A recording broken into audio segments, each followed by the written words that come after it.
Every house holds a secret. But our secret. It wasn't just a skeleton buried beneath the floorboards. It was the very foundation of this house. It's the reason I can't breathe, and yet, the only reason I want to live. This is where I grew up. A home built of concrete and absence. My father, a structural engineer. He built bridges, he built skyscrapers, but he failed to build a family. He was always on site, always in the field. To me, he was a name on a payroll, not a father. His absence. It created a void. A void so massive that eventually, someone else had to step in and fill it. Sarah. My stepmother. When she arrived, I was 18. She was only 6 or 7 years older than me. From the first moment, I knew. She wasn't a mom. She was a storm. A beautiful, inevitable storm about to crash into my life. People talk about boundaries. The line between son and stepmother. The line between right and wrong. But how do you enforce a boundary with a young, lonely, abandoned woman whose eyes are begging for a connection? While your body is exploding with every new, adult desire? My father was gone again. More distant construction sites, more missed calls. It was just Sarah and me. We lived in the same house, but we were in different universes. Until we collided.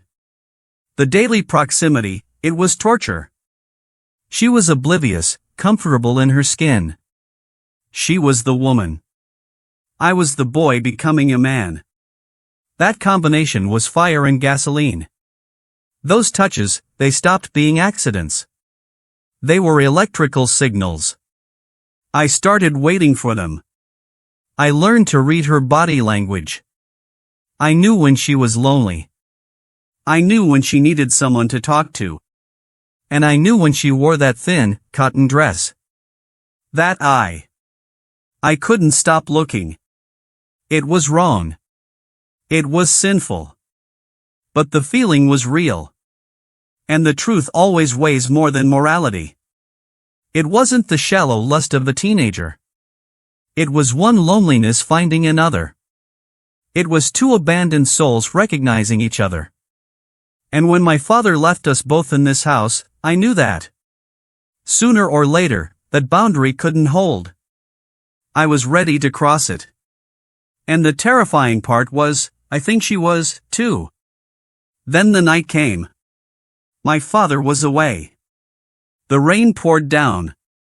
Thunder and lightning. The storm outside seemed to mirror the one raging inside me. Sarah was afraid of thunder. I knew it. I was in my room, trying to work, but my mind was in the hallway. She was crying. Alone. Scared. I went to her. I didn't think about my father. I didn't think about the consequences. I only thought about the fact that she needed me. And I needed her. No words were spoken. Only the trembling of bodies and the sound of the rain. Our eyes met. In hers, I saw no fear of a mother, no reprimand of a wife. I saw craving and desperation. The exact same desperation I felt. It was a chaos of emotions. Love, guilt, release. We crossed the line society draws. And in that moment, I felt like I wasn't that 18-year-old boy anymore. I was a man. Her man. The next morning. The sunlight felt like mockery. What had we done? I knew this couldn't stop. The taste of sin, it was sweeter than I ever imagined.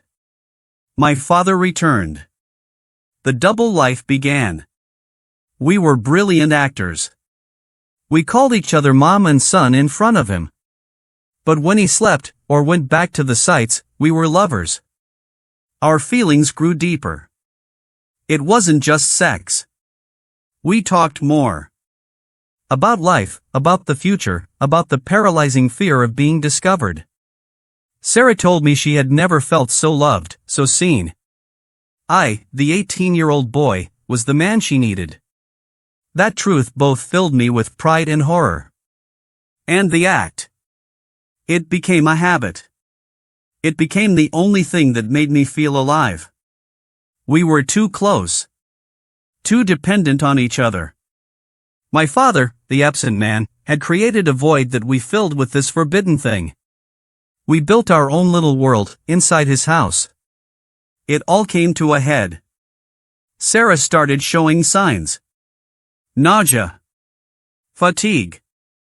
And then, her stomach began to swell.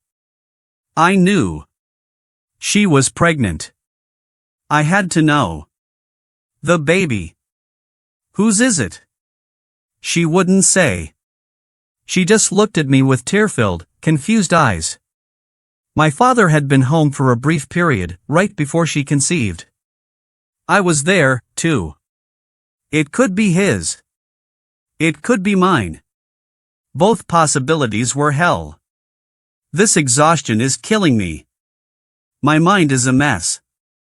I love her. I love Sarah. Not just the physical obsession, but a deep, crazy love. She is all I have. But this baby. It is the evidence, the ticking time bomb that will destroy everything. Should I tell the truth?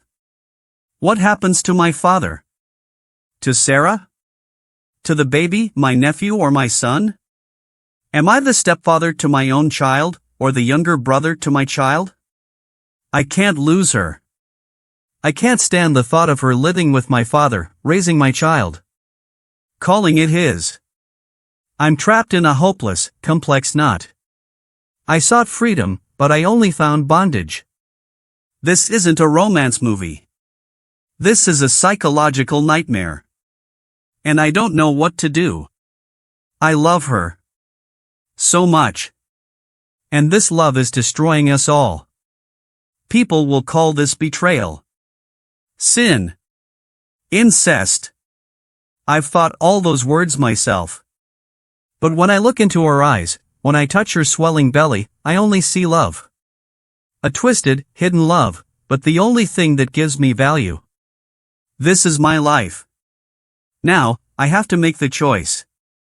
Stay silent and live as a quiet hero, watching my child grow up calling another man father? Or break that silence, destroy my family, but potentially win the truth and maybe a chance at real happiness, no matter how forbidden it is? I've told you everything. No secrets, no sugarcoating. I need your clarity. I need the perspective of those of you who have lived, who understand the complexity of the human heart. Comment below. What should I do? A. Stay silent, let Sarah and my father continue their marriage, and accept my fate? Or B. Tell the truth, damn the consequences, to claim the woman I love and our child? My life is in your hands. Tell me, what should my next move be?